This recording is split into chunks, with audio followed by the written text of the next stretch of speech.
হরিণের স্বর্গরাজ্য বলা হয় নিজুম দ্বীপকে। সেই নিজুম দ্বীপে গত 1.5-2 বছরে মনে হয় কয়েক হাজার হরিণ নিধন করা হয়েছে। অনেক জায়গায় বলি, কিন্তু আজকে এখানে বলতেছি এটা কোনো প্রতিকার নেই, কারণ তারা খুব প্রভাবশালী। তাদেরকে রাজনৈতিক কারণে লাগে, হয় আমার লাগে, না হয় হচ্ছে আমার বিরোধী পক্ষের লাগে, না হচ্ছে অন্য পক্ষের লাগে, তাদেরকে লাগবেই। সুতরাং তাদেরকে খেপানোর সাধ্য কারণেই আমি একটা লোকাল একেবারে ওয়ার্ড পর্যায়ের নেতাদের কথা বলতেছি।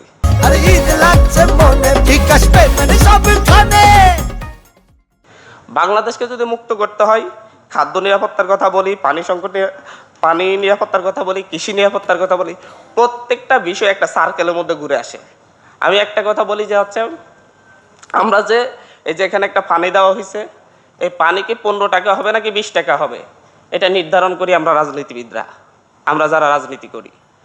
সুতরাং পানি এমনকি হচ্ছে বাতাস, আমরা যে বায়ু গ্রহণ করি সেই বায়ুকে আমরা নিরাপদ বায়ু গ্রহণ করতেছি, বিশুদ্ধ বায়ু গ্রহণ করতেছি অক্সিজেন হিসাবে, নাকি হচ্ছে দূষিত বায়ু গ্রহণ করতেছি, সেটাও আমরা নিশ্চিত করি, এটাও নির্ধারণ করি আমরা রাজনীতিবিদরা।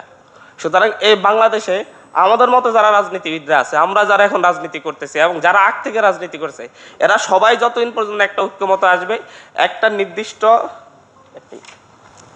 নির্দিষ্ট সীমা রেখাই না আসবে যে আমরা এই জায়গায় বিরোধিতা করবো, এই জায়গায় সবসময় ঐক্যমত থাকবো, ভূমিদস্যুদের বিরুদ্ধে ঐক্যমত থাকবো, জলদস্যুদের বিরুদ্ধে ঐক্যমত থাকবো, যারা গাছ কাটে তাদের বিরুদ্ধে ঐক্যবদ্ধ থাকবো। এই যে কয়েকটা পয়েন্টে যদি আমরা ঐক্যবদ্ধ হতে পারি, তাহলে বাংলাদেশ শুধু 5 বছর লাগবে না, 2 বছরে পরিবর্তন হয়ে যাবে ইনশাল্লাহ। কিন্তু বিভাজন আমাদের মধ্যে, সমস্যাটা আমাদের মধ্যে, আমরা যারা পলিটিক্স করি আমাদের মধ্যে। আমরা যদি ঠিক হই তাহলে পুরো বাংলাদেশ ঠিক হয়ে যাবে। এত সেমিনারও করা লাগবে না। বাইরের দেশ থেকে হচ্ছে কিভাবে বাংলাদেশের পরিবেশ ঠিক করা যাবে, বাইরের দেশ থেকে প্রচুর এটাকে কি বলা হচ্ছে পরামর্শ নেওয়ার জন্য পরামর্শদাতাও আনা যাবে না, আনা লাগবে না, 100 কোটি টাকা খরচও করা লাগবে না। পুরোটাই আমাদের সদিচ্ছার উপর নির্ভর করবে, আমাদের ঐক্যবদ্ধতার উপর নির্ভর করবে, এর বাইরে আর কিছুই নেই।